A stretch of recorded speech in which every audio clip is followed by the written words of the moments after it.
Hola, buenas tardes. Ya en unos minutos vamos a empezar, entonces les pido a todos que tengan por favor un poco de paciencia. Gracias.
Muy buenas noches para todos. Vamos a dar inicio entonces a este taller en la jornada de hoy. Precisamente estamos esta semana literalmente con la camiseta puesta del evento U21 ODS, que nadie se quede atrás, el cual precisamente queremos conversar un poco respecto de un tema muy importante y que le apuesta precisamente a la paz, al ODS que trabajaremos el día de hoy, el objetivo de desarrollo sostenible que estamos trabajando el día de hoy, que es precisamente el ODS 16, paz, justicia e instituciones sólidas.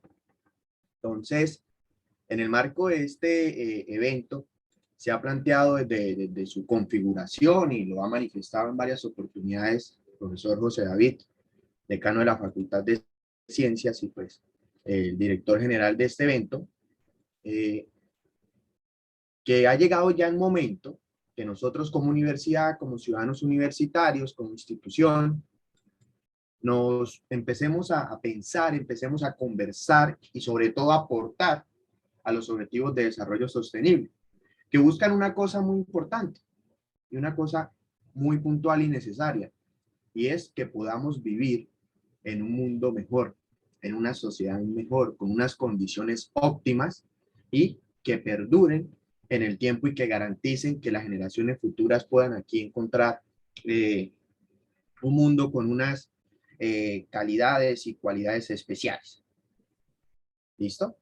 Entonces, en esa medida empezamos nosotros a diseñar este evento, y precisamente en el marco de este ODS 16, nos preguntamos y nos planteamos una cuestión. Bueno, ¿qué vamos a hacer nosotros como universidad, como individuos, aportarle a ese anhelo de paz, a esa reconciliación que tanto necesitamos, y ese anhelo de paz que nos ha sido tan esquivo durante prácticamente toda nuestra vida como nación, ¿sí? Y es que cuando empezamos a plantear el anhelo de paz y alcanzar una paz, empezamos a decir, bueno, pero es que yo no soy un dirigente político, no soy el presidente de la República, no soy el jefe, el director de un grupo al margen de la ley, entonces pues no entiendo cómo yo puedo aportar a la paz en Colombia, ¿sí? Si no soy un actor, digamos, válido, reconocido o de ese nivel para poder propiciar escenarios de paz en el país. Y resulta que no, compañeros, precisamente el llamado de los ODS es empezar a mirar como individuo qué podemos aportar, ¿sí? Y ese aporte individual que se va volviendo colectivo, que va sumando algunos puntos especiales a nivel institucional, a nivel local, a nivel regional, a nivel nacional y a nivel mundial, es lo que nos va a llevar a que escalonadamente podamos construir un mundo donde exista paz, justicia e instituciones sólidas. Entonces, descubrimos que precisamente la paz, como bien, así suena frase de cajón, tiene un impacto muy importante, empieza en casa, y en esa medida, miren que podemos encontrar la paz en unos espacios, en unos escenarios muy importantes, muy pequeños, pero que desde ahí se empieza a generar el impacto necesario y un efecto de engranaje para llegar a ese anhelo de paz y la convivencia pacífica en la ciudadanía, por lo menos la ciudadanía colombiana. Entonces surge este taller, debatir y argumentar, en el cual vamos a tratar de esbozar algunos aspectos claves para que a través del debate, para que a través de la argumentación que sustenta los distintos debates que podemos tener a diarios en nuestra sociedad y que nos acerca a participar en algunos temas de alta relevancia para el Estado y para todos como nación, como sociedad, pues de ahí empecemos a construir unos argumentos sólidos, unos debates serios que lleguen a una conclusión y que permita que esto se replique en cierta manera en cada uno de los escenarios de la vida política y social. Ese es el contexto general, el marco de U21 ODS, que apunta o que pretende aportar este taller. Tienen ustedes en este taller habilitado chat, habilitado micrófono y demás, porque al finalizar la intervención o de pronto las orientaciones que voy a dar de manera inicial, quiero escucharlos, quiero leerlos y quiero escucharlos en algunos temas precisamente para ver cómo desarrollamos y qué opiniones tenemos y cómo podemos aportar a este tema tan importante que abordaremos el día de hoy. Entonces, antes de esto, vamos a dar un contexto de un fundamento constitucional, ¿sí? Entonces, fundamento constitucional que parte precisamente de los aspectos clave que en nuestra constitución política encontramos referente a esa convivencia pacífica, a la reconciliación, a un orden social justo y a la paz.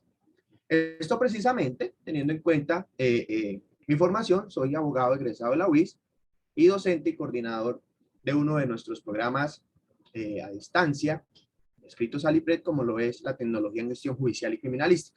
Por eso, quise traer en primera medida el fundamento constitucional que respalda ese compromiso estatal principalmente y de cada uno de nosotros los ciudadanos que estamos en ejercicio en nuestra Colombia, pues debemos apuntarle y tenerlo presente para ver cómo nos acercamos precisamente a esos mandatos, a esos ideales constitucionales que supuestamente como pueblo constituimos y diseñamos para ser aplicados en la vida política y social de nuestro Estado.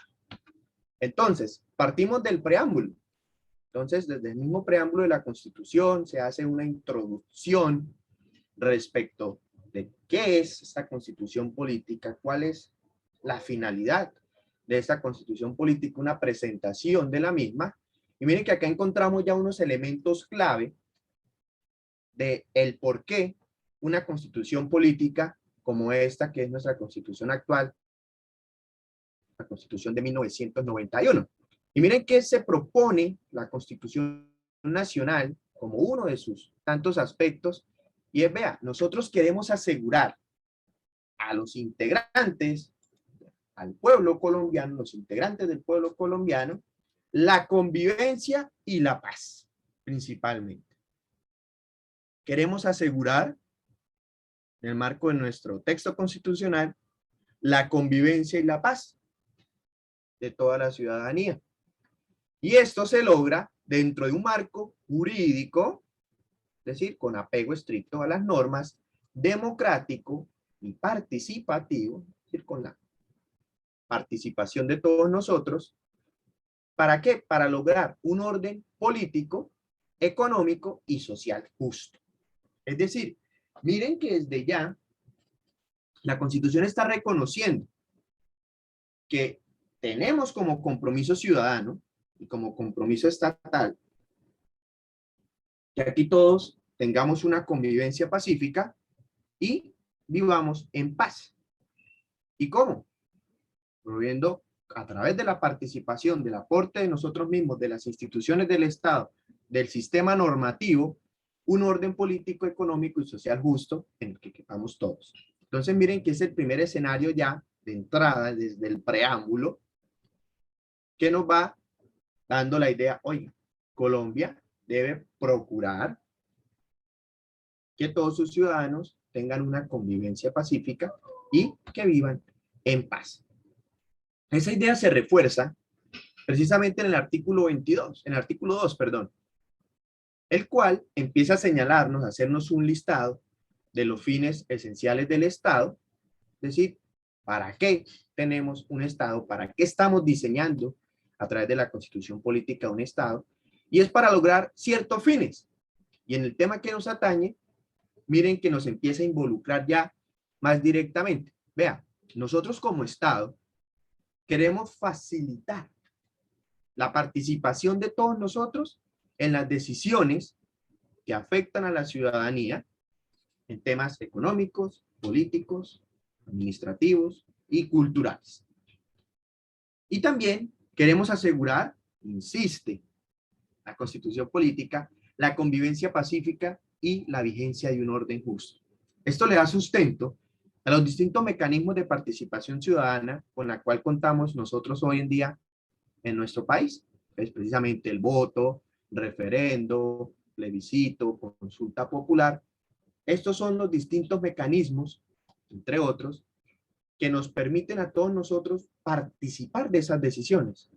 Por eso es tan importante estar informado y poder generar debates con argumentos sólidos, con argumentos serios y que permitan acercarnos precisamente a esas finalidades de participación política, administrativa, económica y cultural, pero en el marco de un orden justo y de la convivencia pacífica.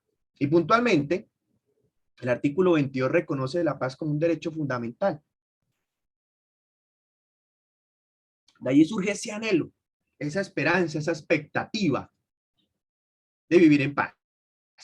¿Vale? Entonces, ese artículo 22, de manera muy concreta, muy puntual, nos dice, la paz es un derecho, pero a su vez un deber de obligatorio cumplimiento. Entonces nos empezamos a cuestionar, bien, es un derecho fundamental, necesitamos, debe el Estado propiciarnos unos escenarios propicios para que podamos vivir en paz. Pero miren que ese derecho trae una correspondencia al ser a su vez un deber. Y ahí es donde empezamos a cuestionarnos, ¿qué debo ¿O qué puedo hacer yo para aportar a la paz de Colombia? Entonces, ese es el primer escenario que, miren, desde el mismo texto constitucional nos demanda que empecemos a crear espacios, que empecemos a crear herramientas, que empecemos a crear procedimientos que nos permita a todos participar en el marco de los debates, en el marco de las decisiones, en el marco de las discusiones relevantes en temas políticos, económicos, sociales, culturales, administrativos del Estado mismo, tendientes a lograr la convivencia pacífica, un orden justo y la paz. Básicamente, en estos tres escenarios encontramos precisamente el fundamento de lo que vamos a hablar hoy.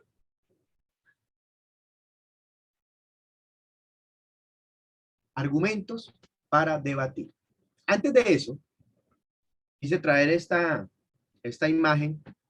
Siempre me ha llamado mucho la atención, y cuando concluyamos este taller, me van ustedes a hallar la razón a esto, y es la traducción al guayú del artículo 12 de la Constitución Nacional. El artículo 12 de la Constitución básicamente prohíbe los tratos crueles de migrantes y, digamos, los tratos inhumanos contra de los ciudadanos.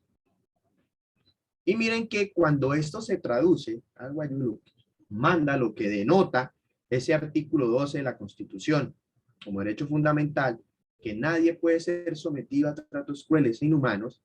Miren que la traducción al guayú permite verlo de esta manera, mucho más clara y contundente. Muy importante para la presentación de nuestros argumentos en el marco de un debate. Nadie podrá llevar por encima de su corazón a nadie, ni hacerle mal a su persona, aunque piense y diga diferente. Y sí que nos cuesta y nos ha costado como sociedad colombiana cumplir este mandato. Siempre atacamos, siempre denigramos, siempre excluimos a aquel que piensa, hace o dice algo diferente a lo que yo he concebido frente a algún tema en especial o particular. Pero, en sentido estricto, el hecho de que el otro, conforme a lo que hemos visto, nos comprometimos como Estado en nuestra Constitución, pues sencillamente eso que piense o diga diferente no da pie o no habilita, no autoriza a que en virtud de esto pasemos por encima de este, lo denigremos, lo descalifiquemos, lo excluyamos. Entonces de aquí parte, con esta pequeña introducción, reflexión, la idea central de este taller, y es precisamente argumentar para debatir. Entonces, estamos todo el tiempo en esta dinámica, ¿no? Debatiendo, participando en distintos debates académicos, bien sea en el marco de una asignatura, en un salón de clase, bien sea en los distintos escenarios, debate, discusión que se genera en la universidad, en estudiantes, en los consejos, en las asambleas, en reuniones, en mi grupo de compañeros, por Facebook, por Instagram, por distintos medios, siempre estamos debatiendo. Obviamente, hay algunos escenarios con mayor seriedad, con mayor importancia, en cual también pues participamos y debemos participar, pero la dinámica es esa. Estamos siempre en un debate constante, en diversos escenarios, en diversos aspectos, y siempre participando. Y los debates, la esencia de un debate son los argumentos. Siempre el argumento va a ser la base esencial, la materia prima de un debate. Entonces, ¿cuáles son, a grandes rasgos, he tratado de identificar como 6 escenarios o 6 pasos o 6 etapas de ese argumento para el debate? Y pues vamos a ver ya de manera detallada cuáles son algunos aspectos relevantes que debemos tener en cuenta dentro de cada uno de estos escenarios para presentar, sustentar un argumento válido, un argumento sólido y que aporte verdaderamente al debate. Porque un debate no puede llenarse de argumentos que nada aportan, de argumentos que, contrario a aportar, a concluir o a generar algún tipo de efecto, se estanca o conlleva a que esto se lleve a otro tipo de escenarios distinto al que se había planteado o al que se había destinado por esto. Entonces siempre partimos de una idea o tema central. Un debate siempre tiene esto, una idea o un tema central. Precisamente para no entrar en discusiones eternas que no vayan a ningún lado o que ya se salgan de unos escenarios. Entonces siempre va a haber una idea o tema central, insisto. Ahorita vemos algunos aspectos y algunas, digamos, problemas que encontramos en estos puntos. Entonces, cuando ya está planteada una idea o tema central, todos los participantes de ese debate asumimos una postura. Una postura a favor, una postura en contra, una postura neutra o, digamos, conciliada. Y empezamos a tomar partido en el marco de esa discusión. Y aquí en la postura vamos a encontrar unas situaciones, problemas muy comunes. Esa postura, entonces, siempre está acompasada de una fuente de información que me va a permitir a mí llenarme de argumentos basados en información que he recopilado en distintos medios para su exposición. Entonces vamos hasta aquí con esos aspectos. Siempre un debate tiene una idea o tema central frente al cual yo adopto una postura, tengo mis fuentes de información que las voy a traducir en argumentos que debo exponer y sustentar en el marco de esa discusión, de ese debate. Generalmente, o lo ideal en este tipo de situaciones, es que se genere una réplica. Entonces acá debemos tener presente algunas situaciones, algunas circunstancias, porque pues la réplica implica tanto que mi argumento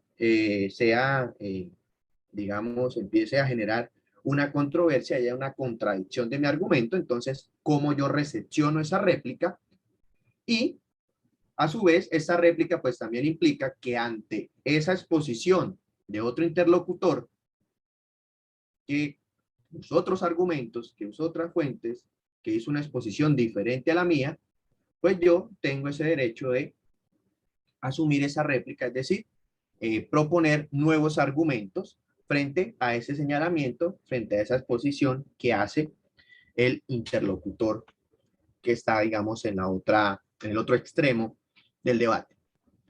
Y esto finalmente conlleva una conclusión.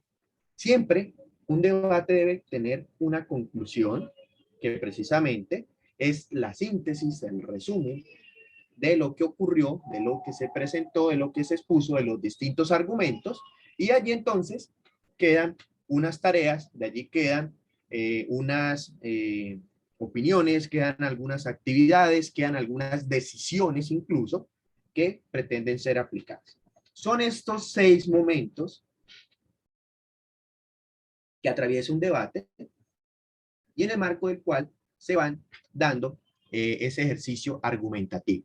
Idea o tema central, postura, fuente, exposición, réplica y conclusión. Y todo esto, pues, está dependiendo el escenario, dependiendo en qué tipo de debate estamos, está compasado por unas reglas. ¿Sí? La exposición de los argumentos, para algunos ejemplos, debe ser por escrito o se sustenta de manera verbal. Reglas, por ejemplo, de tiempo. Entonces, pues tenemos, y es necesario casi siempre, establecer un límite temporal en el que yo puedo presentar mi exposición, que puedo presentar mi réplica y demás, entre otras reglas que pueden surgir dentro del debate. Y ojo, porque es precisamente la definición clara de esas reglas, pero sobre todo el cumplimiento de las mismas, lo que va a garantizar que el debate concluya de manera esperada. Es decir, que ese debate finalice, termine, culmine con unas conclusiones, producto de este ejercicio argumentativo que se desarrolló durante el debate mismo. Entonces, estos 6 escenarios siempre van a estar acompasados de unas reglas, reglas que deben ser previas, que deben quedar claras para todos los interlocutores, pero que sobre todo se deben cumplir. Esa es la manera de garantizar que podamos pasar sin inconvenientes por cada uno de estos escenarios, insisto, llegando a una conclusión. Vamos a mirar entonces,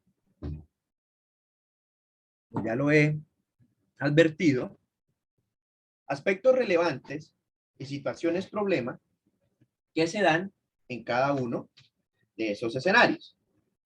Pensemos por la idea o tema central. Aquí que debemos tener en cuenta al momento de plantear cuál va a ser la idea o tema central del debate.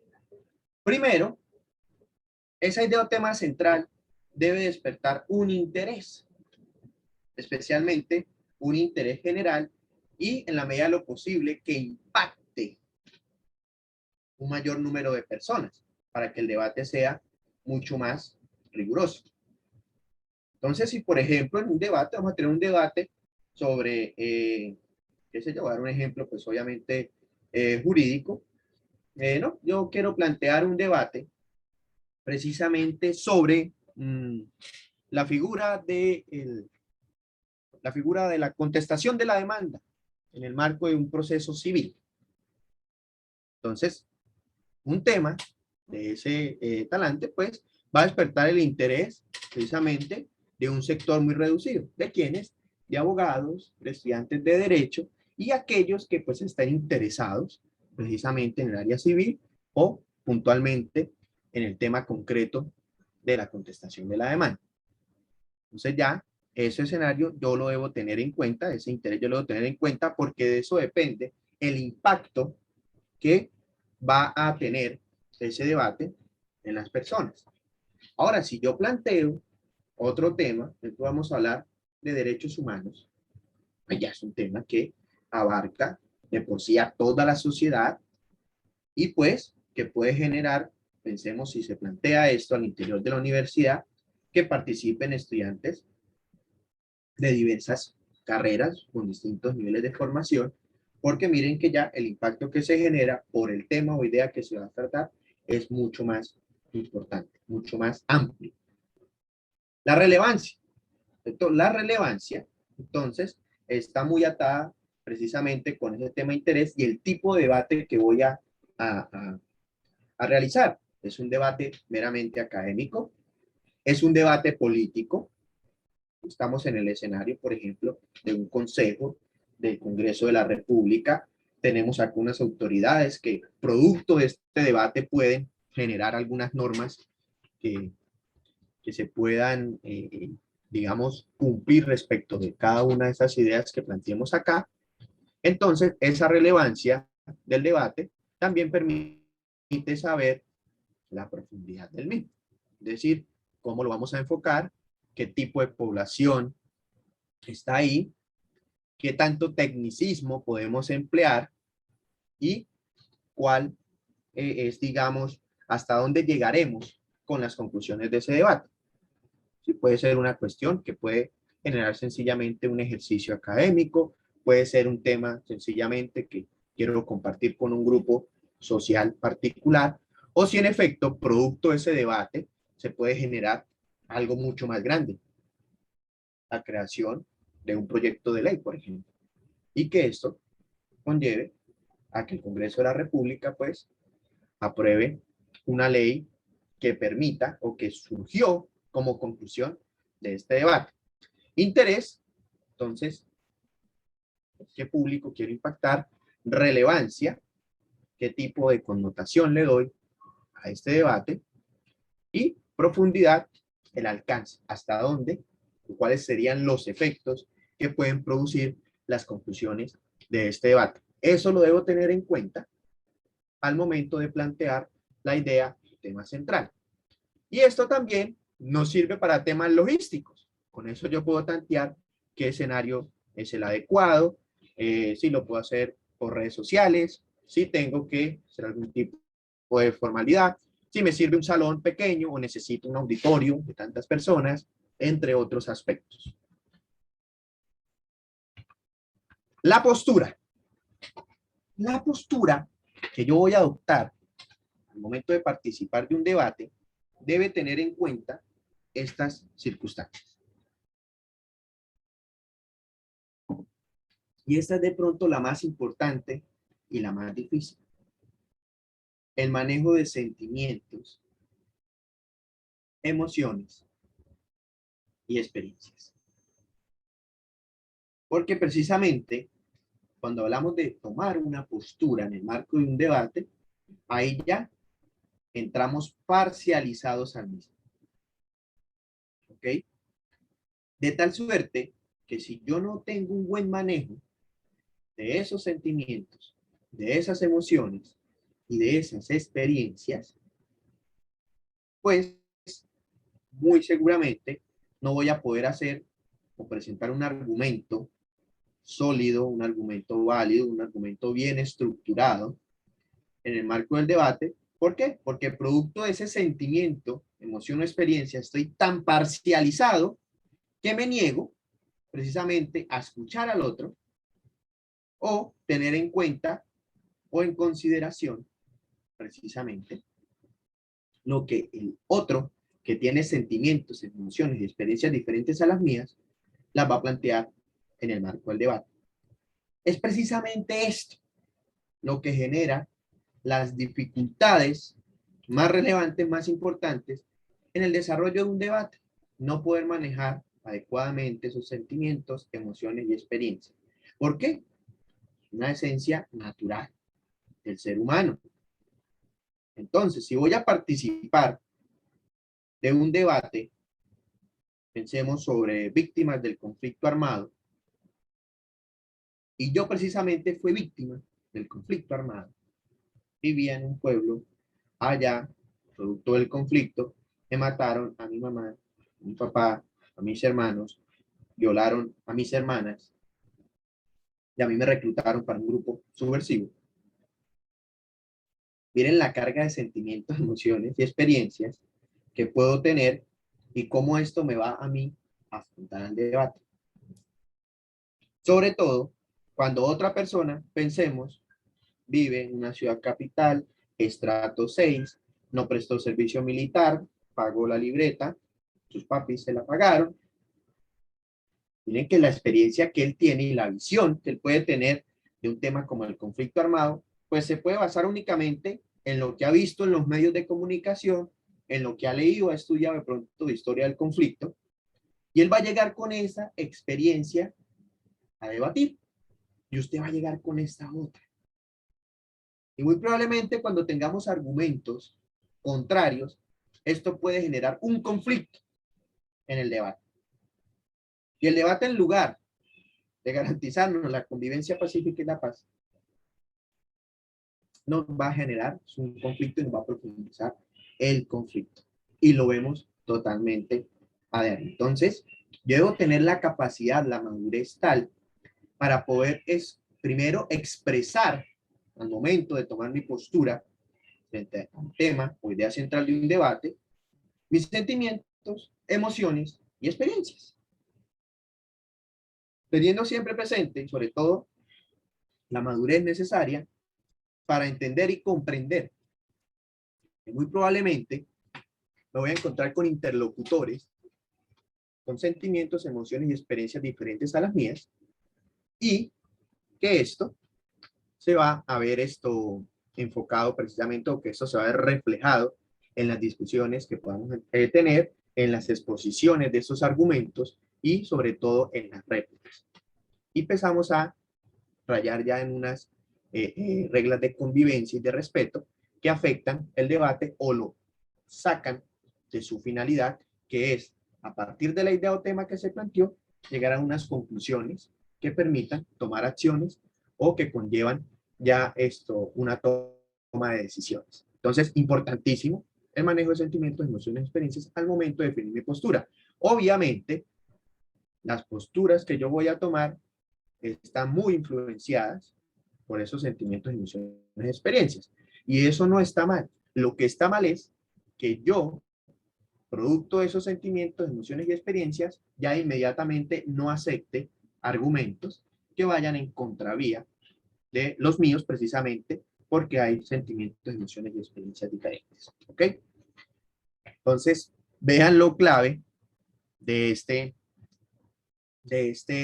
aspecto, de este primer digamos, elemento de la definición de la postura para participar del debate.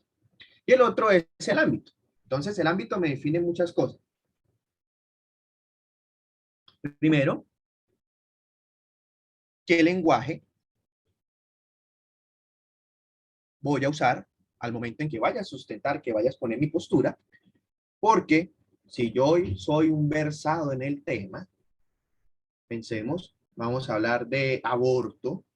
Yo soy un médico con especializaciones, subespecializaciones, tengo publicaciones, escritos, estudios respecto de medicina y tengo esos argumentos científicos para poder, digamos, dar una postura técnica en marco de ese debate. Pues si estoy en el Congreso de la República, que me invitaron para hacer mi aporte y que eso les sirva de elemento a los congresistas para decidir, pues en efecto, ese lenguaje técnico, esa experiencia, ese conocimiento, lo debo reflejar en ese sentido y muy estricto, muy técnico, muy científico, porque el ámbito en el que se está dando es que, ojo, producto de mi argumento, producto de mi estudio, en la forma como manifiesto mi postura, expongo mis argumentos, pues se va a crear una ley de la República, ¿vale? Incluso un acto legislativo, modificatorio, reformatorio de la Constitución.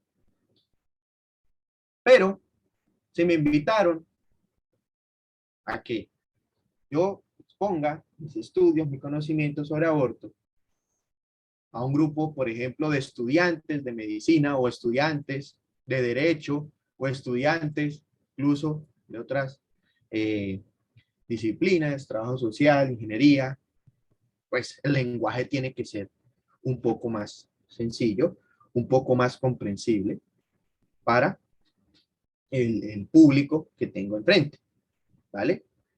O sencillamente, ni siquiera estoy en un escenario universitario. Me invitaron a una comuna, a un grupo poblacional, de pronto no tienen muchos de ellos formación académica alguna o una formación académica básica. Entonces ahí eso también tiene que mediar un poco la forma en la que yo voy a exponer mis argumentos. Y lo otro es, pronto eso yo lo diría, la prudencia en la que expongo mi postura. Siguiendo con esos grupos poblacionales, pues además del debate, eso no quiere decir que yo deba cambiar mis posturas dependiendo del escenario, sino la forma en cómo yo voy a expresar mis posturas. Porque, por ejemplo, siguiendo con el tema del aborto, si estoy a favor de esto y me invitaron a participar de un debate en el grupo de la iglesia, pues obviamente yo ya sé de entrada que mi postura a favor del aborto va a rayar con la postura que de pronto ese grupo al cual va dirigido el debate, donde van a estar mis interlocutores, pues de entrada no va a caer bien. Ahora, no quiere decir que porque voy a un grupo católico, un grupo religioso, a poner mi postura, entonces la voy a cambiar y la voy a disfrazar. No, no es esa la idea. La idea es que yo, conforme a la prudencia, conforme al respeto hacia los demás, pues yo pueda exponer mi postura de una manera que enriquezca el debate y no que genere un malestar y que genere que se surta un conflicto que no permita llegar a feliz término el debate. Entonces, pilas con la postura, manejo de sentimientos, emociones y experiencias al momento de definirlas y exponerlas y tener muy presente el ámbito en el cual se está dando el debate para poder emplear un lenguaje adecuado y de qué manera yo entro a dar y a sustentar mi postura. La fuente. Esto es lo más importante del argumento. La fuente del argumento. La información que obtengo para desarrollar el argumento que voy a plantear.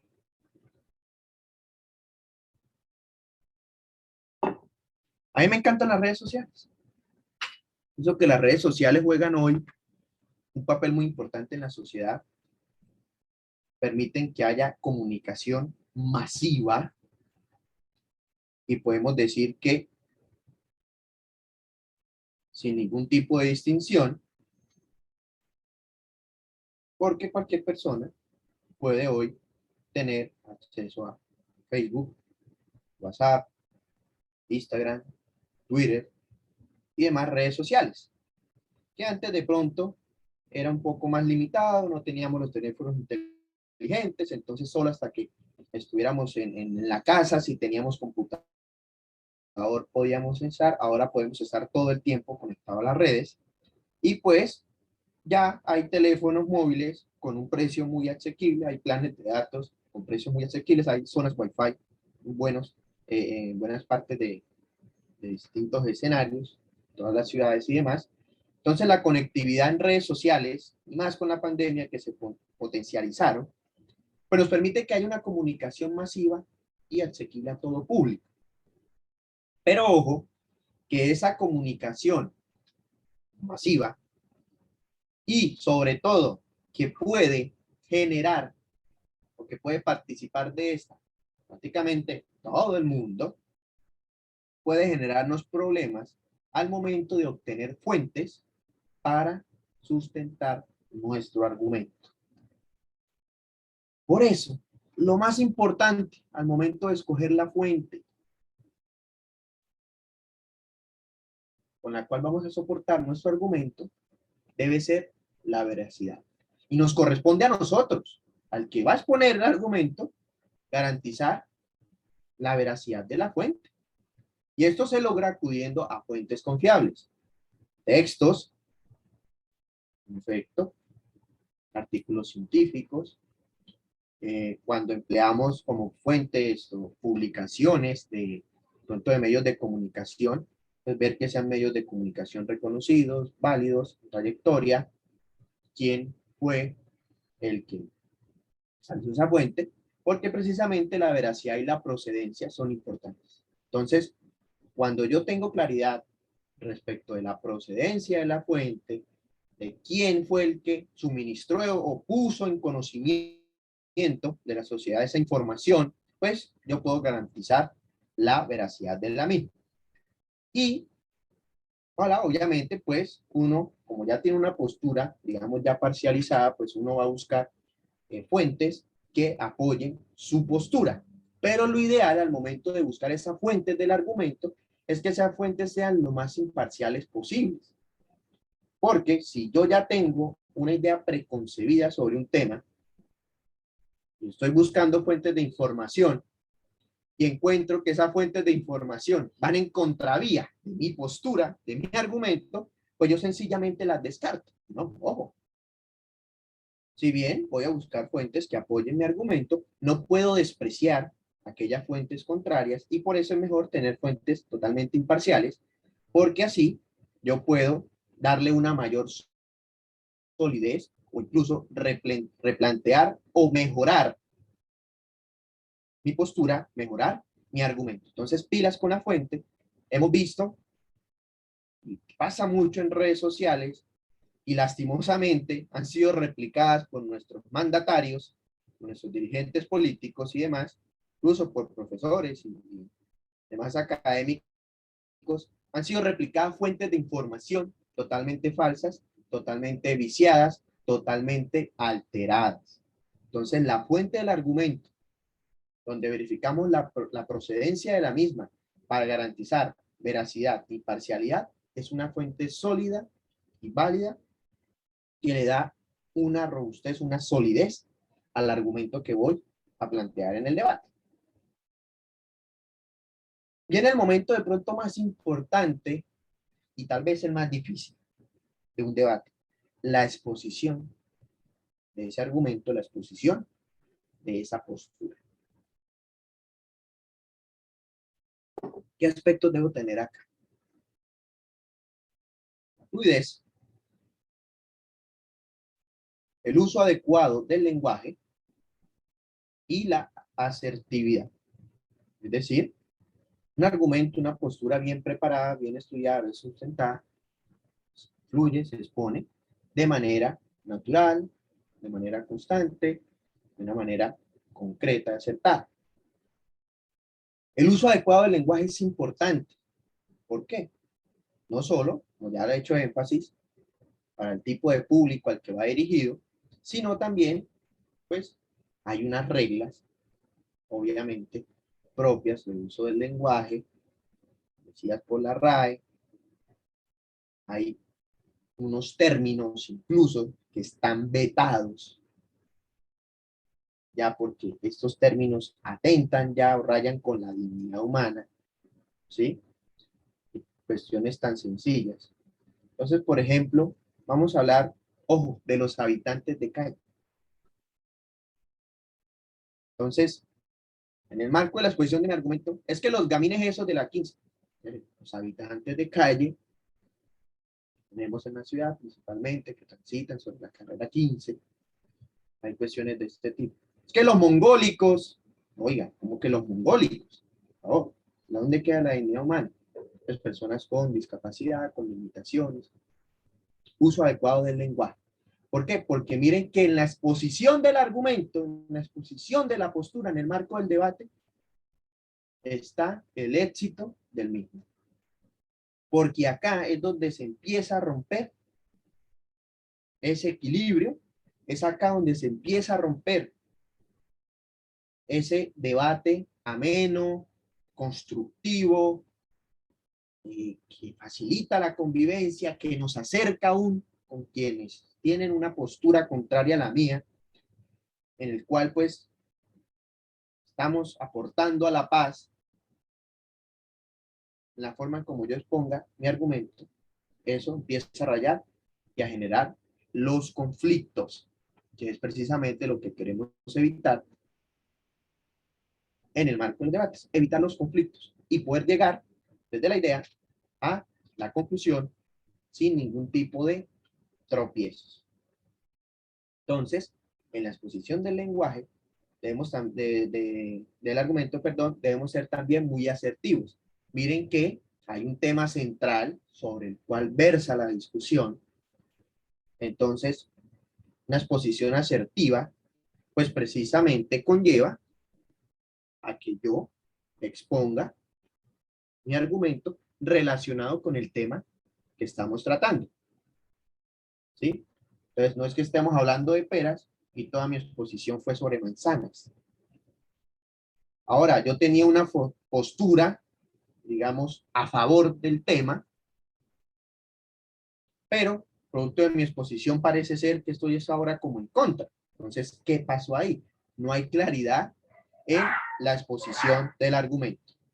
Y aquí, teniendo en cuenta que hay unos interlocutores, vamos a pasar al siguiente escenario, que es tal vez el que genera una mayor controversia.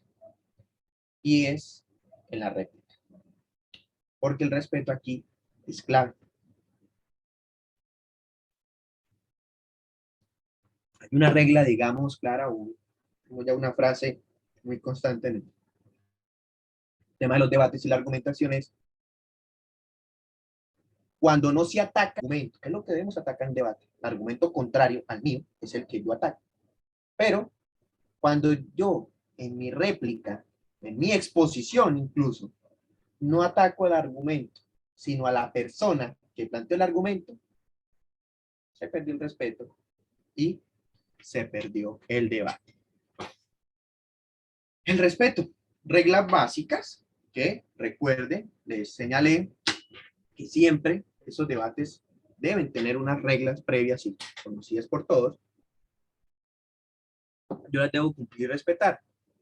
Tiempos en los cuales yo puedo hacer mis intervenciones, obviamente no interrumpir la sustentación, la exposición y la réplica del otro, sino esperar mi turno, pero también en la forma como planteo mi argumento.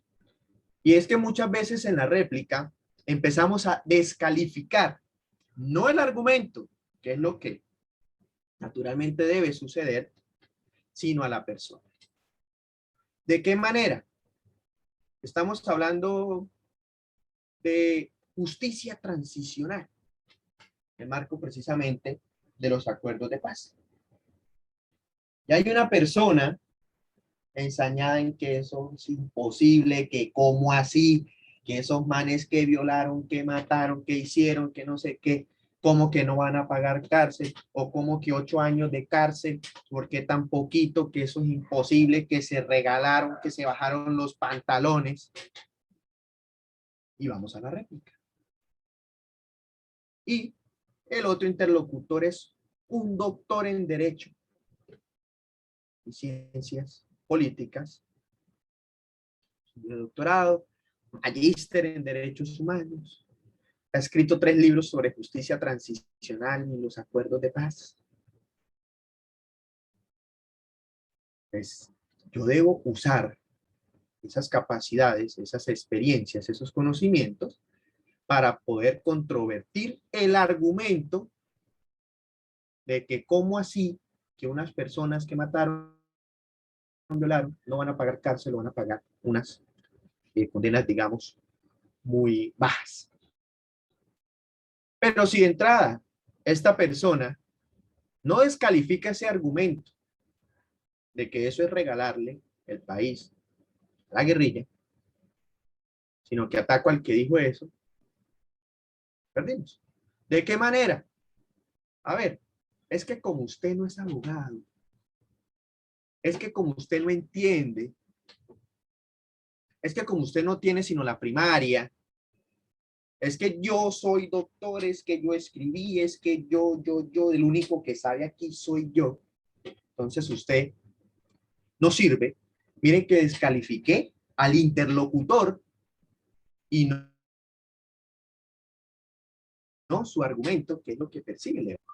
Entonces, hay una amplia diferencia en la solidez del argumento frente a justicia transicional, que nos da un abogado, doctor en Derecho, magíster en Derechos Humanos, autor de libros sobre justicia transicional, al que nos da un ciudadano del común de primaria, que él dice que eso ni por el carajo. Pero no quiere decir que esta persona esté totalmente descalificada, impedida, inválida para el debate. Sencillamente, el argumento que yo voy a presentar o la postura que yo voy a presentar es una postura técnica, con soporte científico, con estudios y demás. Mientras que el otro está hablando de su experiencia y su apreciación personal. Entonces, obviamente, este argumento técnico, científico, es mucho más sólido para las conclusiones del debate. Pero, no por ese hecho, el argumento que presenta la persona que no tiene estas calidades es totalmente inválido, ¿no? Entonces, ojo, que hay una diferencia entre el peso del argumento, y eso depende de la forma en cómo se exponga y cómo se replique, a que sencillamente su argumento esté totalmente excluido. Y ahí es donde fallamos. Ustedes van a ver, vamos a ver ahorita, en efecto, cómo ese es el principal problema. Ah, es que usted no puede hablar de aborto porque usted es hombre y las que quedamos embarazadas somos las mujeres. No es una réplica, un argumento válido. Ah, es que usted es un criminal. Entonces, usted no está apto para esto. Ah, es que usted hizo tal cosa, es que usted es pobre y como usted es pobre, usted no conoce lo que pensamos los ricos. Ah, es que como usted es rico, usted no ha pasado necesidad, usted no sabe acá tal cosa. Ojo, en efecto, esa vivencia, esa experiencia, esos sentimientos marcaron su argumento. Pero en el momento de la réplica es donde está la clave para yo poder señalar por qué no estoy de acuerdo con ese argumento sin tener que descalificar al interlocutor. Buscamos dejar sin sustento el argumento de, digámoslo, mi contradictor, pero no dejar de lado al contradictor. En efecto, yo quiero que mi argumento sea el de mayor peso, el que sea el que genere el mejor o el mayor efecto en las decisiones y en las conclusiones. Entonces, clave el respeto y la forma en cómo yo desarrollo la red. Siempre importantísimo y de pronto lo más importante que podemos hablar hoy en el marco de la reconciliación y la paz, en una discusión, en un debate, se descalifica y se ataca el argumento y la postura contraria a la mía, pero nunca a mi contradictor ni al interlocutor que está participando también de la discusión. ¿Vale? Eso es clave. Este es el momento en el que se generan los conflictos que no permiten llegar a la conclusión. Aquí de pronto es donde se nos rompe ya el debate asertivo y que cumple con sus finalidades. Otro tema importante cuando hacemos la réplica es que a veces no comprendemos bien o no entendemos la exposición o la réplica. Entonces eso se puede prestar para malos entendidos, para discusiones.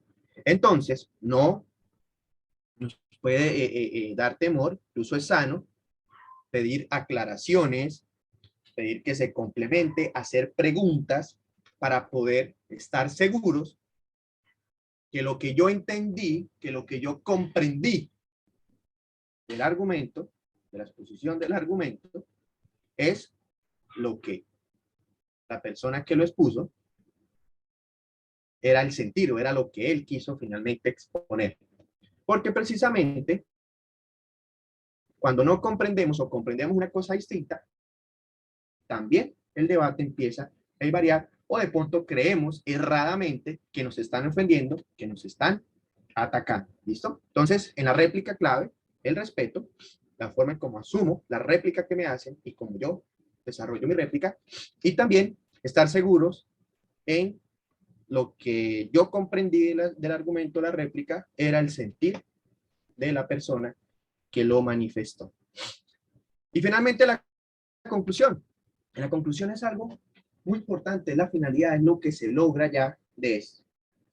La conclusión básicamente es una síntesis de los distintos argumentos presentados, expuestos y sustentados, y esto conlleva que se defina bien sea una, que sería digamos el escenario ideal, o varias posturas referente al tema que se está discutiendo, y también vean que hay debates que no necesariamente concluyen en una sola etapa o en un solo escenario. Muchas veces de un debate se surgen unas tareas o quedan unos pasos a seguir. Bueno, con estas conclusiones vamos ahora a reunirnos con tal grupo, con tales personas, con tales dirigentes, para que lo que logramos acá se cumpla. O es necesario ahora, sobre estos puntos, tener un nuevo debate, una nueva discusión para ahora sí concluir y poder tener ya el resultado que de pronto esperábamos producto de ese debate. Entonces, no necesariamente un tema se finiquita o se resuelve en un solo debate. A veces, un debate no concluye con una postura unificada y a veces, o casi siempre más bien, el debate genera unas actividades posteriores, un paso a seguir. Entonces, son esos los escenarios, son esas, digamos, etapas, las que se desarrollan en el marco de un debate. Un debate, obviamente, expuesto bajo unos lineamientos claros, bajo unos lineamientos definidos y que permiten lograr su finalidad. Partimos de la idea para llegar a una conclusión. Y en ese camino tenemos varios pasos.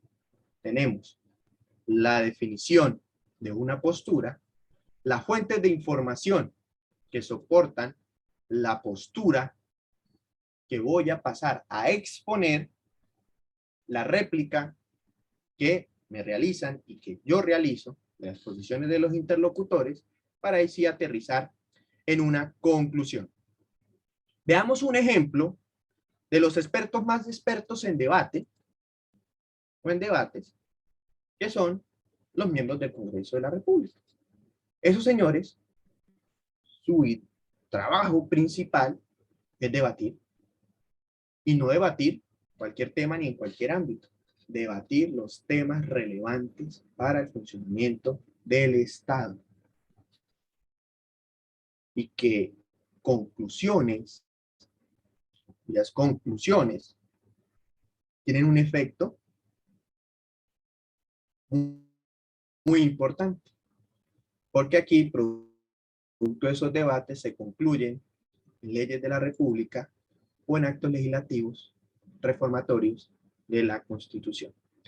Vamos a ver uno de los debates, una parte, pues, de uno de los debates suscitados en el Congreso de la República, y analizamos. Recuerden, entonces ahora sí, yo ya hablé mucho. Después de esto, quiero leerlos en el chat, quiero escucharlos. Si alguien quiere activar micrófono, solicita, le damos el uso de la palabra para que miremos a ver si en este debate, en este fragmento de debate, este pedacito que vamos a ver acá, que vamos a escuchar, se cumplieron estas etapas, si el debate logró su finalidad, es decir, frente a la idea o tema central que se discutía, logramos una conclusión con un resultado, y si no fue así, ¿dónde estuvo la falla? ¿En cuál de los momentos y por qué no se logró de la idea llegar a la conclusión o resultado? Entonces vamos a verlo.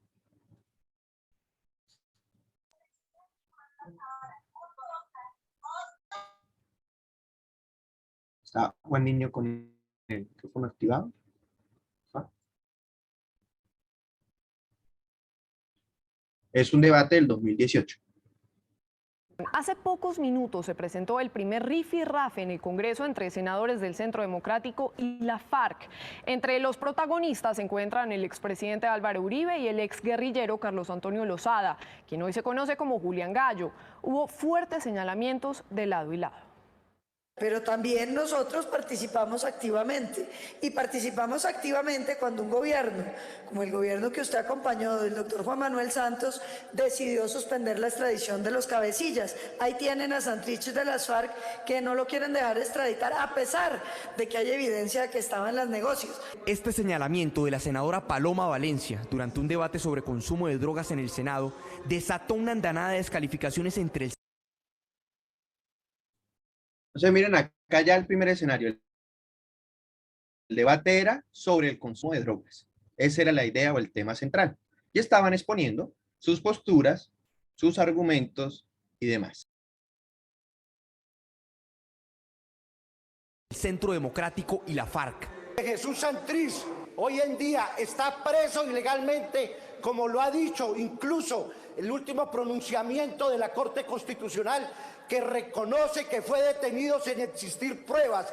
Y si tienen pruebas ustedes de la vinculación, deben presentarlas, pero no hacer acusaciones infundadas. Qué pena con ustedes, pero violadores de niños, asesinos, reclutadores de menores, narcoterroristas, narcotraficantes, bandidos, eso es lo que ha hecho el narcoterrorismo de la FARC en este país. Y no porque estén aquí sentados, resulta que los crímenes y la sangre que derramaron del pueblo colombiano no existe. El debate continuó durante varios minutos, pero cuando el ex jefe guerrillero Carlos Antonio Lozada, cuyo nombre de pila es Julián Gallo, retomó la palabra, se fue con toda contra la bancada de gobierno, encontrando una respuesta en Álvaro Uribe Vélez. Ahora se oponen a la existencia de la Comisión de la Verdad y se oponen a la existencia de la Jurisdicción Especial de Paz, porque le temen a la verdad más que a la cárcel.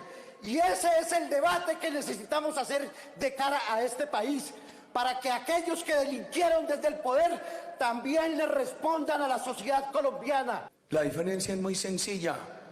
Si a quien les habla, si a mi persona, les llegaran a probar la infamia de que fui determinante del asesinato de Jesús María Valles, iría 40 o 50 años a la cárcel y no podría venir aquí.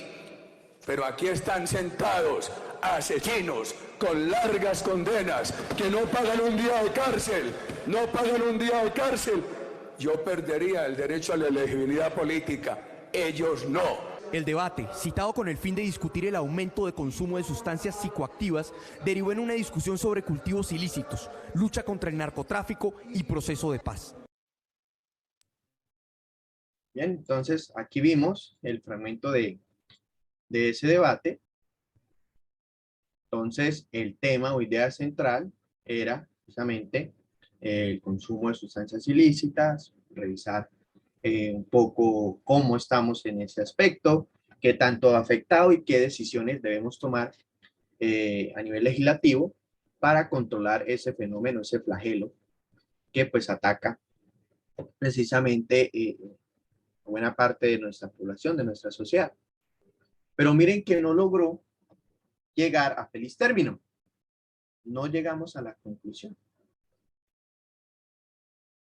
¿Qué pueden ustedes opinar de esto? ¿Dónde falló el debate? ¿En qué punto? ¿Cuál fue el problema? Conforme a lo que hemos expuesto, lo que hemos hablado, logramos ver acá, ¿dónde consideran ustedes que estuvo la falla, que estuvo la dificultad que generó este conflicto y que no permitió llegar de la idea, el tema central, a la conclusión?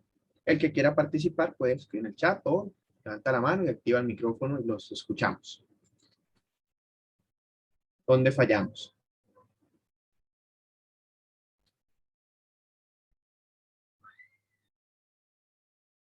Buenas noches. Buenas noches, Miguel. Yo diría que desde el inicio, por lo que ninguna de las partes tomó como como usted lo mencionaba, como una postura que fuera encaminada como a ese tema central que era el consumo de las drogas, sino que se fueron como desviando hasta el final, pues ya derivar como en ataques personales que pues, no tenían como relación con eso. Entonces diría que desde un inicio no hubo como una estructuración. Podemos decir que fallamos desde la misma definición de la postura, ¿cierto? Aquí, Juan Rodríguez en el chat, desde el inicio se perdió el lineamiento, pues acusó a una persona, Timochenko, y no la idea. Ok, bien. ¿Alguien más?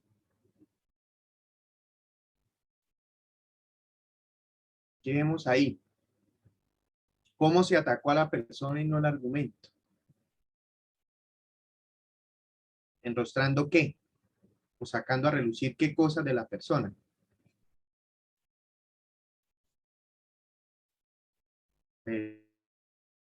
Dirección de las posturas fueron con la finalidad de acusar a los interlocutores, más no sustentar con ideas, argumentos claros, el tema de discusión. ¿So? Bien. ¿Alguien más? Buenas noches. Pues se supuso a decírseles narcoterroristas, terroristas, etcétera, y se desvió realmente lo que estaban hablando. O sea, simplemente se pusieron a atacar a la persona, cayendo en falacias ad hominem, como dicen en el chat. Entonces, Bien, muy bien. pues se perdió todo el... Perfecto, muy bien. Excelente. ¿Alguien más? Entonces, vimos ahí, de manera muy clara, cómo el debate, como bien lo han señalado varios de ustedes, sencillamente nació muerto, por decirlo así. Es decir, la falla estuvo incluso desde la definición de la postura. Un mal manejo de sentimientos, emociones y experiencias. Entonces vean que el tema o la idea central era revisar sobre la problemática del consumo de drogas para ver cómo podemos actuar para combatir ese problema social. Pero miren que producto de esos sentimientos, emociones y experiencias vividas por parte de los interlocutores, ni siquiera logramos definir o logramos acá observar, por lo menos en ese fragmento que vimos, una postura o identificar una postura clara del uno o del otro. Es decir, yo esperaría acá cuando me plantean ese tema, vamos a hablar de que el consumo de drogas es un problema que debemos afrontar. ¿Cómo lo vamos a hacer? Pues la definición de la postura ahí debe ser, en efecto, reconocer la problemática y empezar a decir que el problema recae no en el consumidor, sino de pronto en el productor, o algo totalmente contrario, que el problema es que no estamos atacando, que estamos atacando, persiguiendo al consumidor y el narcotraficante está totalmente descuidado, o, por ejemplo, que el problema está en educación, en formación, y que por eso los jóvenes se desvían y llevan a un consumo descontrolado de sustancias ilícitas, o sencillamente, eso no es un problema, nos matamos mucho la cabeza en eso.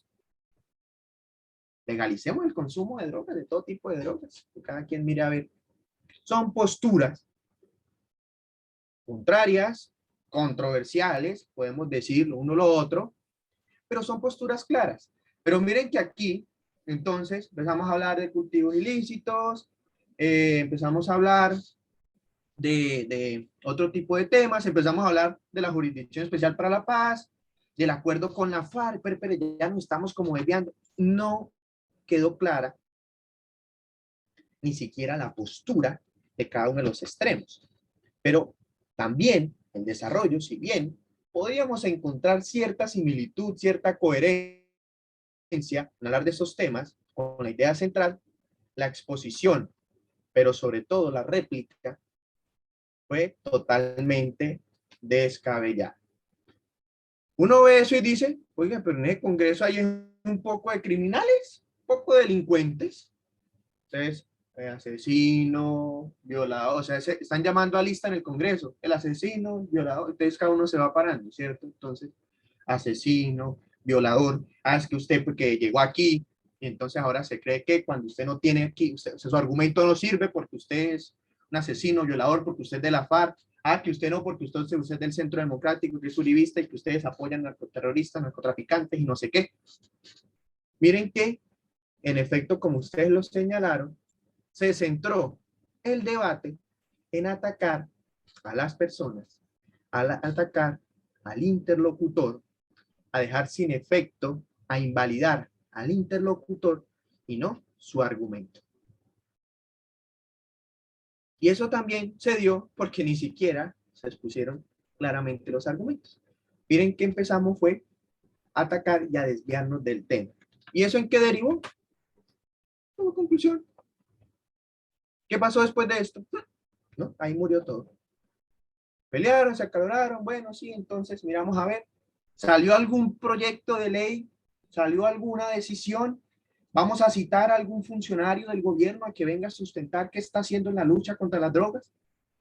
No pasó absolutamente nada. Porque miren que el mal desarrollo del debate no permitió llegar a una conclusión clara. Y ese es uno de los problemas más graves que tenemos en Colombia. No sabemos debatir.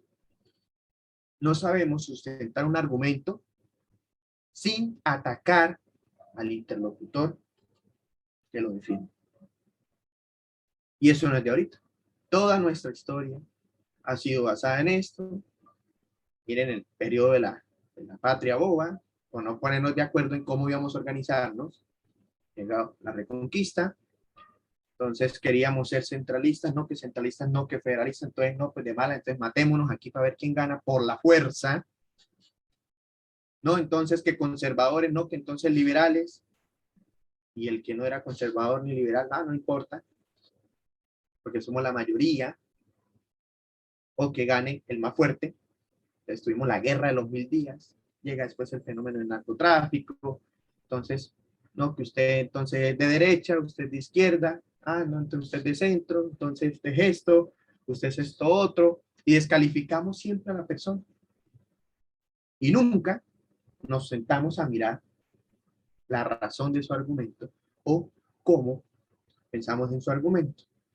Entonces, alguien plantea un argumento frente a un tema, mírenlo, el facho este, derechista, el uribista, Entonces el otro es comunista, petrista.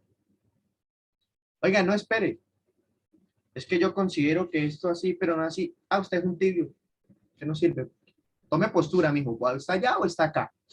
Y eso no es un debate realizado con un parámetro establecido que permita llegar a una conclusión y que aporte al desarrollo especialmente del país. Miren esos temas tan álgidos y tan importantes para nuestro Estado, como empezamos a decirnos que es que usted es un ateo, que es que usted es un religioso, entonces que usted le chupa las medias al pastor, ah, no, que usted entonces cree en el diablo, entonces qué terrible, y que siempre señalándonos, y eso conlleva incluso al irrespeto de la dignidad humana y los derechos fundamentales.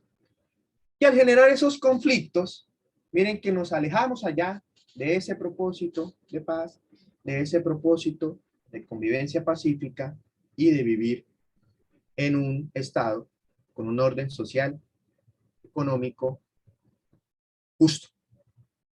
Y entonces, cuando nosotros tenemos claridad, precisamente en cómo debemos participar en el escenario de un debate, y asumimos el debate con toda la seriedad del mundo, en cualquiera de los escenarios, que puede ser una discusión acá en el comedor de mi casa. Miren que ahí aportamos a la construcción de la paz, ahí aportamos a la construcción de la convivencia pacífica. Y eso es una bola de nieve, que va creciendo, que va creciendo, que va sumando y va generando los escenarios necesarios para que esto pase de una simple discusión de un comedor, de una simple discusión de un salón de clase, de una simple discusión académica, a un escenario político, y que incluso esto no recae en una persona, en un dirigente, sino que cada una de las personas que estamos acá podemos aportar y llegar a eso. Aquí nos comentan de el norte del debate en nuestro país, donde hay tantos intereses encontrados, en no permitir que llegue a ningún fin. Lo que vemos en una estrategia de antaño para mantener posiciones enfrentadas que generan adeptos útiles a cada causa. Correcto. Y precisamente eso de generar caudillos, de generar alguna figura a seguir, pues miren que nos empieza a rayar un poco en la imparcialidad y en la objetividad del debate. Ojo, en efecto, yo puedo seguir unas causas, puedo compartir unas ideas con otros, pero, ojo, debo tener muy claro cuáles son mis ideas, cuáles son mis posturas, cuáles son mis argumentos, y no que es porque lo dijo X y yo sigo ciegamente a X. Porque cuando X se desvía, como yo sigo esa X, yo sigo ahí. Pero si yo tengo el criterio suficiente en mi argumento, en mi posición, incluso es un tema ético, pues puedo yo llegar a controvertir a mi entorno y más. Porque recuerden que eso es un algo personal y que cada quien debe aportar al desarrollo de esto. Vamos a tocar aquí tres temas. Tres temas, y precisamente quiero escuchar sus opiniones, sus posturas, sus argumentos frente a cada uno de estos temas. Un primer tema, corrupción. Y el escenario es el siguiente. Me tocó inventarme, miren, Tangamandapio, ese municipio, porque no encontré un tema de corrupción acá, un caso de corrupción acá en Colombia parecido. Entonces me tocó inventarme este. El alcalde ejecuta un contrato de obra pública por valor de 3.500 millones de pesos. Entonces, producto de la ejecución de ese contrato de 3.500 millones, se construyó un acueducto y ahora todos los ciudadanos del municipio cuentan con suministro permanente de agua potable. Eso es algo muy bueno. Miren, el alcalde, con los recursos del pueblo, desarrolló una obra, implementó, ejecutó una obra, y ahora todos tenemos agua potable que nunca habíamos tenido en más de 200 y pico años de historia del municipio. Gracias, señor alcalde. Pero ¿qué pasa? Se descubre, en investigaciones, que la obra en realidad costaba, o podría desarrollarse, por un valor de 2.000 millones de pesos. ¿Qué fue lo que pasó? Ah, que se pusieron de acuerdo para pasar la obra por 3.500 millones para cubrir el costo de la obra y las ganancias del contratista, que equivalían a 2.000 millones de pesos, y los 1.500 millones de restantes el contratista se los dio al alcalde como una dádiva por haberle dado este contrato. Es decir, costó 3.500 millones a la ciudadanía, pero de esos 3.500 millones, 2.000 se dieron para el desarrollo de la obra y 1.500 pasaron ahora a los bolsillos del alcalde.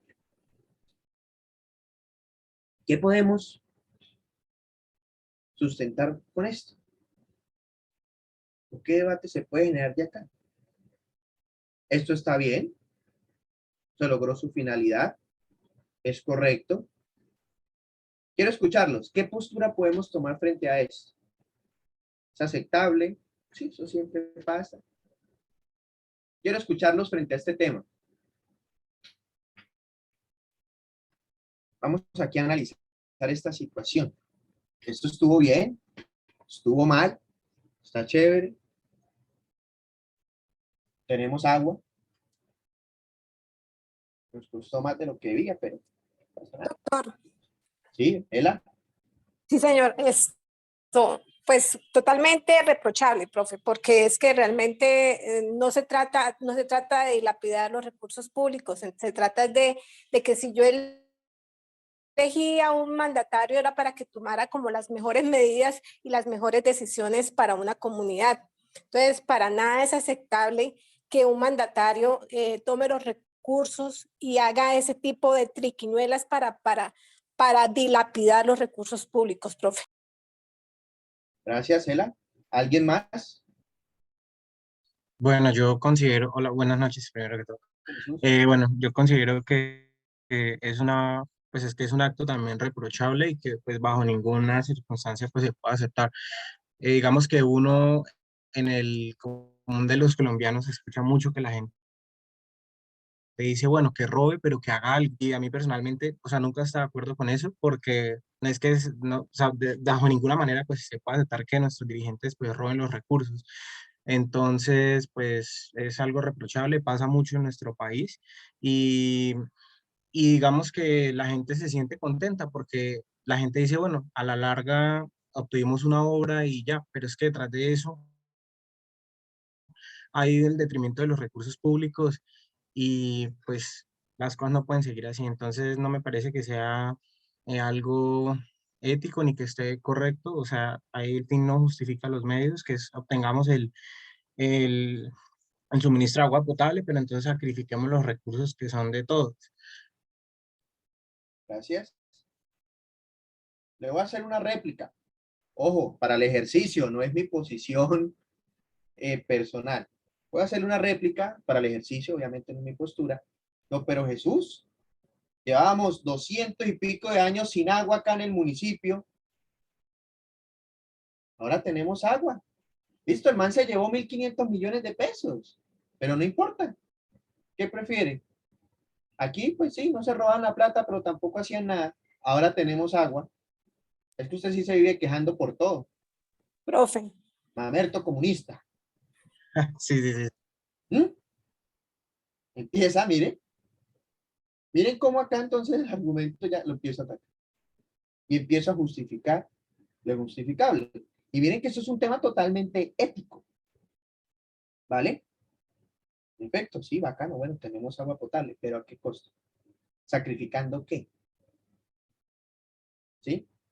Ahora, hemos visto casos acá donde la justicia actúa, es decir, esos tipos de funcionarios con casos similares u otros, son condenados, hombre, y cuando recuperan la libertad, entonces la gente, que no, que pobrecito, que mi alcalde, que no sé qué, que mi gobernador, o recuperan la libertad y lo recibimos con fiesta, con voladores, con una misa, le hacemos prácticamente un altar. ¿Qué mensaje estamos mandando? ¿Qué debate serio surge ahí? ¿Cuáles son mis argumentos para sortear este tipo de circunstancias? Entonces miren que esos temas son muy espinosos, muy delicados y precisamente de la forma en como nosotros nos formemos, nos informemos, fortalezcamos incluso nuestra ética, podemos empezar a participar y asumir un rol más activo como ciudadanos, como sociedad, en ese tipo de circunstancias. Entonces no denunciamos al alcalde que por qué no, pues al menos nos dejó algo. Entonces, miren que precisamente conclusión de este mini debate que tenemos acá, eso es un acto reprochable. ¿Qué hacemos ahora? Hombre, no volvemos a votar por ese señor. Oiga, lo vamos a denunciar. Ah, que ya está el proceso. Vamos a estar pendientes que en efecto las autoridades desarrollen el proceso de manera correcta. ¿Vale? Entonces, miren que ya empezamos a partir de esto a generar unas conclusiones y unas decisiones bien importantes. El acuerdo de paz. ¿Qué podemos decir del acuerdo de paz? ¿Estamos de acuerdo? ¿No estamos de acuerdo? ¿Nos gusta esto? ¿Nos gusta esto otro? ¿Qué ha pasado? Ya más de 5 años desde que se firmó. ¿Qué hemos logrado? ¿Qué no hemos logrado? ¿Sí fue bueno? ¿No fue Bueno, bueno? pues profe, yo considero que es un tema bastante delicado y bastante sensible para la mayoría de los colombianos. Señor. Si bien hay muchas cosas con las que no estuvieron de acuerdo las personas que en su momento votaron no, eh, pues digamos que a mí personalmente, pues yo no he sido víctima pues del conflicto, pero sí he tenido la oportunidad de conocer personas que sí lo han vivido en carne propia. Y esas personas, y uno veía por lo menos que en esas zonas donde el conflicto estuvo tan presente por tantos años en Colombia, las personas que estaban ahí decían, nosotros queremos la paz, nosotros queremos la paz, nosotros vamos a perdonar, porque es una forma, yo creo, que ir dejando el pasado y avanzar como país. Pero entonces uno ve que, no sé, las personas de X o Y partido que están desde la comodidad de su casa, siempre me ha parecido muy reprochable, esos son los que dicen, no, no, no, no, no, por esto y esto. Entonces, creo que en cuanto al acuerdo de paz, creo que en cuanto al acuerdo de paz, a mí personalmente, yo voté por el sí. Estoy de acuerdo, creo que como país necesitamos ese acuerdo de paz para pues darle el inicio a ese fin de la guerra, porque si bien claramente no está perfecto, hay muchas cosas que todavía quedan en el limbo, es el inicio de esa paz que queremos los colombianos, más que todas esas personas que han vivido en carne propia la violencia. Entonces digo, si esas personas pudieron perdonar, ¿por qué nosotros que ni siquiera lo hemos vivido, que estamos acá desde la comodidad de nuestra casa, en la ciudad, que ni siquiera nos alcanzamos a imaginar lo que viven esas personas, le vamos a dar la espalda a esas personas? Considero que, bueno, que en el actual gobierno que tenemos, esos acuerdos de paz los han querido volver trizas y ya lo han logrado. O sea, estamos en un gobierno donde la paz, o sea, esa palabra es simplemente una palabra y ya, o sea, nada que ver con lo que estamos viviendo ahora. Es muy lamentable, pero también entiendo el discurso político de quienes dicen, no, yo no estoy de acuerdo con que esas personas lleguen a ocupar, no sé, un cargo en el Congreso, sino es, sí, sí, en el Congreso, bueno, Eso. o que tengan curules políticas. Es un punto de vista respetable, desde el punto de vista de que ellos dicen, bueno, es que tienen que pagar por lo que han hecho y demás, pero yo creo que nosotros, si bien, pues eso se genera, pues esos conflictos porque no nos escuchamos entre nosotros. Y si esas personas van a tener la oportunidad de estar ahí para dar su punto de vista y debatirlo como lo estamos haciendo por lo menos ahorita, como lo hacen ellos allá en las sesiones, en vez de empuñar un arma y de secuestrar y de tomarse las cosas por la fuerza, creo que es un acto totalmente válido y es la construcción para esa paz que de verdad queremos los colombianos y que no sea simplemente firmar un papel y ya, porque es que, no, entonces pues Gracias, Jesús. Perfecto. Hagamos un ejercicio en torno al tema del proceso de paz. Todos en el chat, por favor. Vamos a definir una postura primero, ¿vale? En el marco de este debate sobre el proceso de paz. Vamos a definir postura de un tema puntual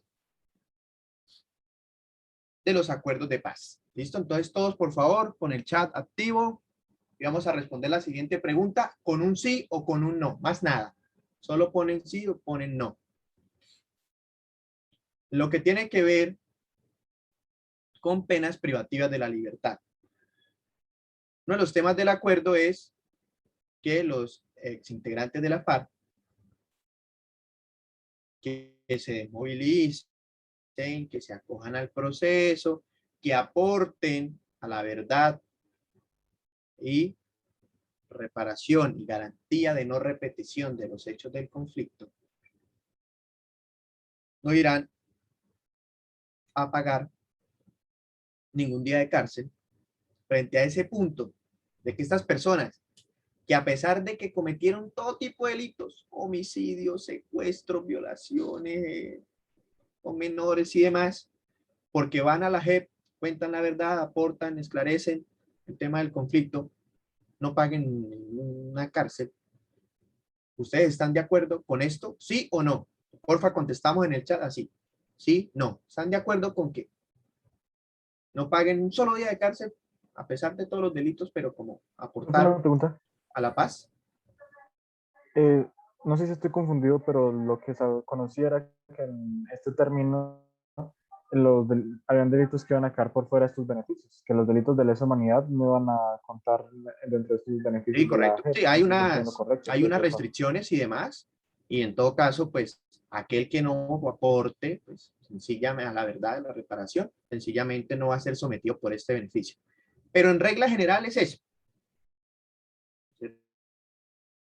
Estos delitos, quienes aporten, no va a recibir ningún día de cárcel. Sí, no, pues lo que yo hice en el PAR, sí, realicé unos... vamos, entonces no nos vayamos para no contrarrayar ahí con con efecto con los delitos de lesa humanidad, como desaparición forzada y demás. Sí, yo, la verdad, sí, cuando estaba en la PAC, sí asesiné a varias personas. Y cuento y digo dónde los enterré y demás, listo, pues usted cumplió con los requisitos, entonces, pues, por esta la vida civil, tal, estoy trabajando y demás, no va a pagar cárcel. ¿De acuerdo, sí o no? ¿Listo? Entonces, miren que, de entrada, bajo estos presupuestos, así empezamos a definir una postura. Hey, yo estoy de acuerdo, no estoy de acuerdo, pienso que esto debe ser así, pienso que el camino es este, pienso que la opción es esta otra. ¿Qué viene después? Obviamente, pues, por el tiempo y por el tipo de actividad no vamos a desarrollar, es las fuentes de información que ustedes puedan adquirir para soportar su postura y hacer la exposición. ¿Por qué sí estoy de acuerdo con esto? ¿O por qué no? Y entonces, marco del debate, vendrán las réplicas y demás. Ojo, pilas con empezar a atacar. Entonces, miren que el compañero acá nos hacía ya algunos ejemplos. Entonces, es que como usted no estuvo ya en el conflicto, usted no sabe, usted no tiene ni idea, usted no puede opinar. O porque usted está ya en un escritorio, entonces usted no puede opinar. Es que usted es esto de derecha, entonces no puede opinar, que usted es de izquierda, que usted es brivista, que usted no sé qué, que usted... Entonces, pilas ahí con las réplicas y ahí debe salir una conclusión respecto del tema. Entonces, la implementación de ese tipo de situaciones y qué medidas podemos tomar al respecto. Y el último tema, la eutanasia, muerte digna. Entonces, lo mismo, vamos al chat. Estamos de acuerdo, ojo, eutanasia, entonces, ponerle fin a la vida, pero vamos a hablar ahora de bajo cualquier circunstancia, ¿sí? Vamos, ya hay un avance en lo que tiene que ver con enfermedades terminales, de las personas puede decidir ponerle fin a su existencia. Ya vamos un poquito más adelantados, donde ya se dio el paso a enfermedades no terminales, pero todavía eso ahí tiene sus problemas, sobre todo en la implementación. Pero la pregunta es esa, ¿ustedes están de acuerdo, sí o no, con los procesos de eutanasia legales para cualquier circunstancia? Estoy aburrido. Tengo una enfermedad que no es, pero me genera, no es terminal, pero me genera mucho dolor. Pienso que no estoy en condiciones dignas. Para mí no es digno tener que usar un pañal y oler a orina todo el día. Sí, eso no me va a matar, pero no quiero vivir así. ¿Eutanasia? ¿Sí o no? Con esa legalización de la eutanasia en ese sentido. No en enfermedades terminales, sino más amplio en enfermedades que incluso no son terminales. Ok, bien, aquí ya estoy viendo las posturas a favor y en contra de la eutanasia. Rápidamente, Johan Mauricio Camargo, porfa, activamos micrófono, porque sí está de acuerdo. Entonces vamos ahora con la exposición de su argumento, de su postura. ¿Por qué usted sí está de acuerdo? Tengo aquí a Johan Mauricio Camargo como una de las personas que está a favor.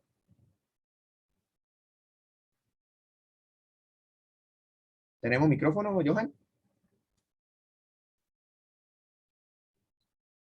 ¿U otra persona que esté a favor? Ah, bueno, Johan no le sirve. Otra persona que dijo que sí, Aide, María López, Ivette Melgarejo, alguien de los que está a favor de la eutanasia, que nos explique brevemente por qué sí está de acuerdo, por qué le parece que está bien. Profe, Buenas noches. porque ¿Ela? Bueno, ¿O como Juan? quieres. ¿O los dos? Listo, primero Ela y después Juan. bueno, profe, pues en mi concepto, pues cada quien es dueño de su vida y toma sus decisiones. Entonces, tal vez pues se cuestionan muchas cosas, pero realmente el ser humano es un ser autónomo y en esa autonomía es que se le debiese permitir también, pues obviamente, tomar ese tipo de decisiones, profe. Listo, Ela, gracias. Ahora Juan, ¿cuáles son sus Pues razones para apoyar la eutanasia? yo creo que el Estado no debe intervenir en la decisión de cada persona respecto a su cuerpo y a lo que haga con él, siempre y cuando no esté dañando a otra persona y siempre y cuando la persona esté consciente de eso.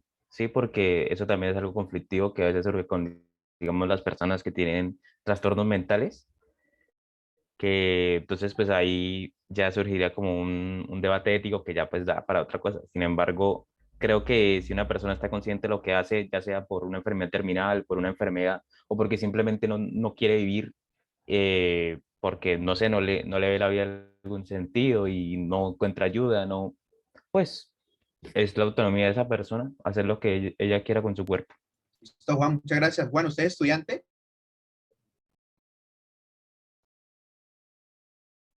Juan.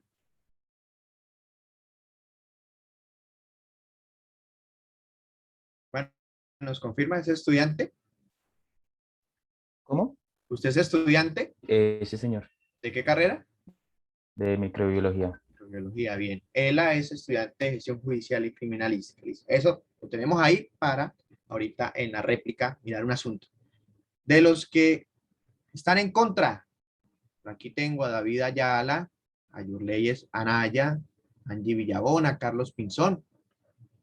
Alguno de ustedes que nos cuente por qué no está de acuerdo con la eutanasia.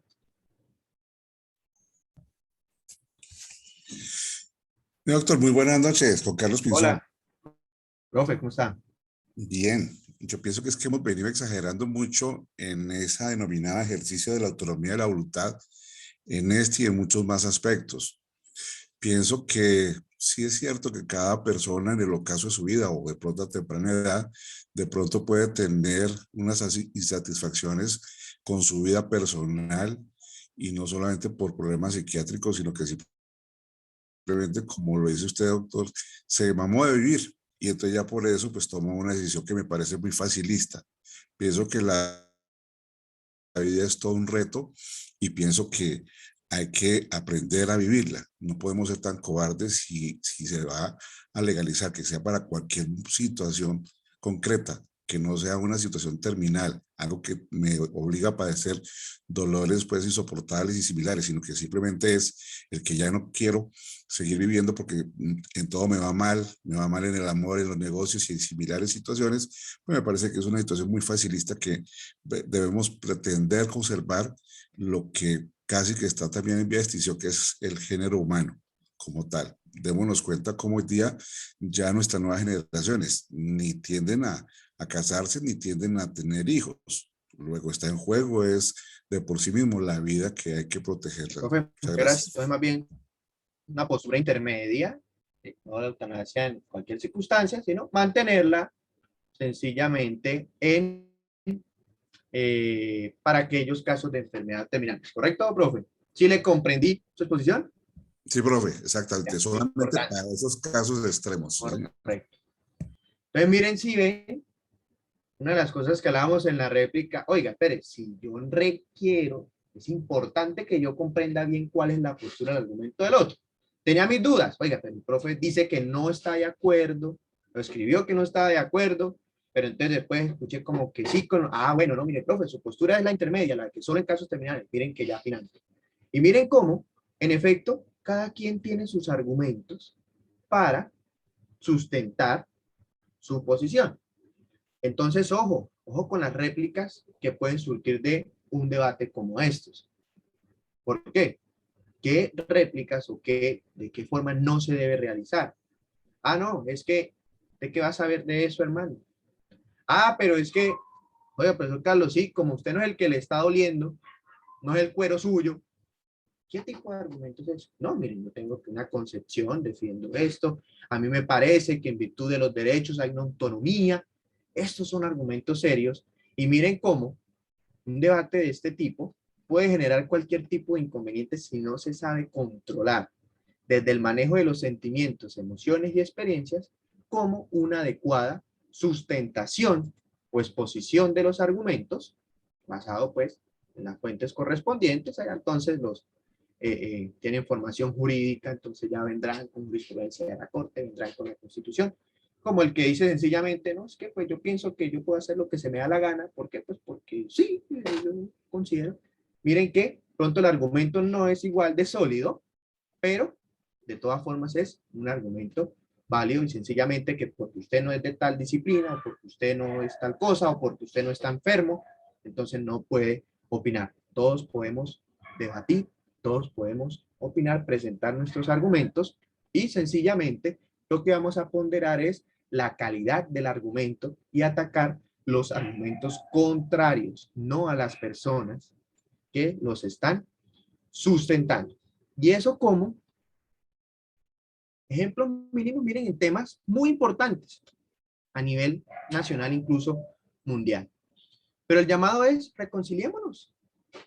Miren esta foto de esta semana, me pareció muy interesante. Miren, actores del conflicto armado en Colombia que pues se la jugaron con un acuerdo de paz con errores, como también lo es la guerra, pero que se animaron a reconciliarnos. Falta mucho por construir, hay reparos a los mismos acuerdos y a la implementación de los mismos, sobre todo sobre la actuación tanto del gobierno que representa al Estado colombiano, que representa a la nación que suscribió, porque es que lo suscribió Juan Manuel Santos como jefe de Estado en nombre de Colombia y no como persona natural, y del mismo grupo guerrillero representado en ese momento por alias Timochenko. Pero miren qué bonito, en últimas, vean que estas cosas nos llevan y nos acercan el debate serio, el debate ya con buenas bases. Miren que nos aleja o alejó de pronto, someramente,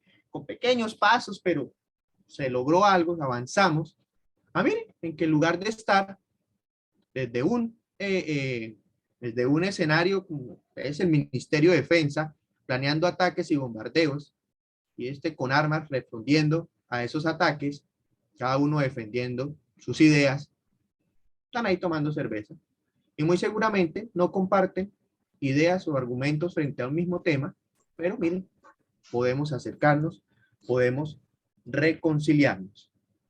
Yo recomiendo mucho este libro de William Ospina, ¿Dónde está la franja amarilla?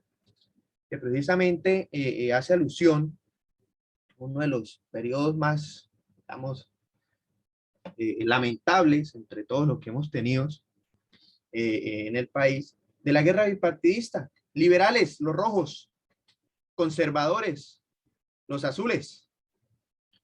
Haciendo alusión a la bandera de Colombia, pregunta William Ospina, ¿dónde está la franja amarilla? Haciendo referencia a lo que ahora, los tibios, lo que ni aquí ni allá, los tibios. ¿Dónde está la franja amarilla? Pero más allá de llevar eso al escenario político y de que estoy aquí, estoy acá o dónde estoy, sí es una reflexión muy buena. Primero, pues es un recuento muy bueno de la historia de nuestro país. Y Dios nos deja una enseñanza muy buena. Y es que, ojo, miremos a ver dónde estamos miremos a ver quiénes de pronto no estamos ni aquí ni allá, estamos en la mitad, pero no que por eso somos tal o como somos X o somos Y o somos Z, sino que precisamente es un llamado a tomar conciencia, a repensar nuestro deber ciudadano. Miren, lo vimos en el artículo 22, es un deber de todos los ciudadanos aportar a la paz, y el ODS 16, paz, justicia, instituciones sólidas. ¿Cómo podemos aportar nosotros como ciudadanos a ese anhelo de paz y reconciliación? Bueno, esta es una de las formas, participando de los distintos debates de la vida nacional, pero con todas las reglas y con el apego a lo que requiere un debate serio y estricto. Recuerde, donde los argumentos deben estar basados en fuentes verídicas e imparciales y teniendo clara las reglas de respeto hacia nuestro interlocutor. Y el mensaje es: atacamos las ideas, atacamos los argumentos, pero nunca las personas. Ese es un pequeño aporte que podemos hacer a la paz y la reconciliación de nuestro país. Eso era, apreciados compañeros, lo que queríamos traer en este taller en el marco del evento U21. Agradezco la participación de todos ustedes y pues bueno, la idea es poder seguir compartiendo de las distintas actividades del evento y pues en nuestra comunidad universitaria, pues como egresado, como profesor y administrativo, siempre es un honor poder aportar de cualquier manera a la formación de nuestra comunidad WIS. Muchas gracias, feliz noche. No sé si alguien quiere hacer algún comentario final o adicional.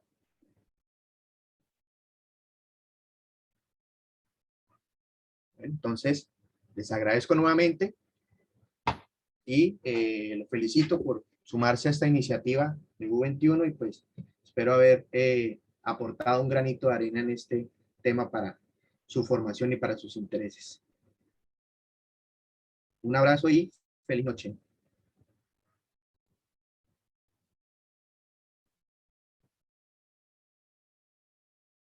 Buenas noches, ¿están bien? Con gusto. Bueno, estén bien, hasta luego. Esa era la idea, sí.